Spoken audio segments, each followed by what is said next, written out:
শিক্ষক শিক্ষিকাদের যে অবস্থায় আছে সেটা হচ্ছে দেওয়ালে পিঠ থেকে গেছে। তো এই অবস্থায় ওনার কানের এই খোলকর্তাল এই এত সমাবেশ, এই জন্য যে ওনার কান আর চোখটা যাতে একটু খোলে যে কি অবস্থায় একটা সমাজের শিক্ষক শিক্ষিকারা কোন জায়গায় দাঁড়িয়ে আছে, উনি যে চোখটা বুঝে আছেন, ওনার একটু চোখটা খোলার জন্য আজকে এই সমাবেশ। আজকে সেইখানে 14 তলা অবধি আমাদের এই প্রত্যেকটা মানুষ যোগ্য শিক্ষক শিক্ষিকাদের পাশে আছি, থাকবো, এবং এর কত দূর পর্যন্ত এগোনো যায় সেই শেষ থেকে আমরা প্রত্যেকটা মানুষ ছাড়বো। প্ল্যান এবিসিডি কেন, ওনার জেড অবধি রেডি আছে কেন বলুন তো? দুর্নীতি করতে গেলে না অনেক রকম প্ল্যানিং করতে হয়।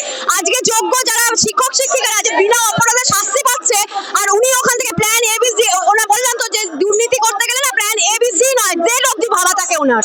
14 তলা কাঁপবে কিনা সে তো সময় বলবে, কিন্তু 14 তলাতে ভয় যে শুরু হয়ে গেছে তা অলরেডি আপনি যদি পুলিশের কার্যকলাপ দেখেন, ব্যারিকেড দেওয়া, জল কামানের ব্যবস্থা, এটা কিন্তু ভিতরে কোথাও না কোথাও কম্পন শুরু হয়েছে বলেই এই প্রতিরক্ষা ব্যবস্থা। আপনার কি প্ল্যান রেডি আছে আমাদের জানার দরকার নেই। আমাদের একটাই ন্যায়সঙ্গত দাবি যে আমরা যারা যোগ্য আছি তাদেরকে আমাদের পুরনো চাকরিতে পুনর্বহাল করতে হবে, সসম্মানে সবেতনে। সেটা উনি কোন প্ল্যানে করবেন ওনার বিষয়, কিন্তু আমাদের একটাই প্ল্যান, হয় উনি আমাদেরকে ন্যায় বিচার দেবেন, না হলে আমাদের আন্দোলন বৃহত্তর থেকে বৃহত্তর হবে, হয় আমরা এই লড়াইয়ে জিতবো, না হলে মাননীয় এই এত লাশের উপর বসে আরো প্ল্যান রেডি করবেন।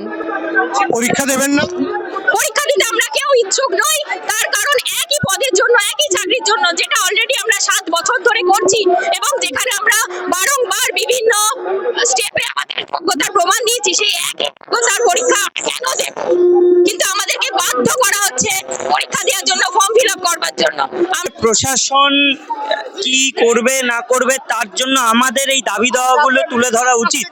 আমরা চাইবো আজকে যে নির্লজ্জ প্রশাসন যারা কোর্টে গিয়ে অযোগ্যদের হয়ে সওয়াল করছে, দুর্নীতির পক্ষ নিচ্ছে, তাদের শাস্তি কি আছে? তাহলে কোর্ট কি বিচার করবে না? যারা দুর্নীতি করলো আর দুর্নীতিকে প্রশ্রয় দিয়ে যাচ্ছে তাদের কোনো শাস্তি হোক। আজকে তাদের দোষে আমাদের যারা নির্দোষ তাদেরকে শাস্তি দেওয়া হচ্ছে, এটা কখনো একটা বিচার হতে পারে? এবং এটা একটা রাজ্য সরকার তারা দেখছে এবং সেটাকেই তারা প্রমোট করছে, দুর্নীতিটাকে।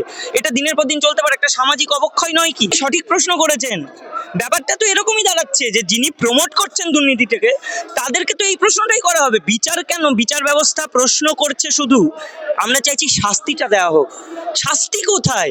যদি কোনো নিদর্শন না থাকে শাস্তির, তাহলে আগামী দিনে তো এইগুলোই চলতে থাকবে। প্রশ্ন উঠবেই। দেখুন, শিক্ষা ব্যবস্থা অবনতি হয়েছে, অবক্ষয়ের পথে চলে গেছে, সামাজিক ব্যবস্থার অবক্ষয় হয়ে গেছে। সেখানে দাঁড়িয়ে এটা পুনরুদ্ধার জরুরি।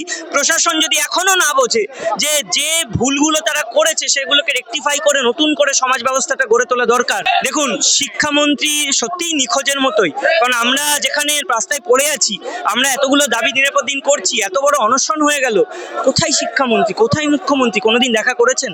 আমরা কিন্তু পাশে পাইনি।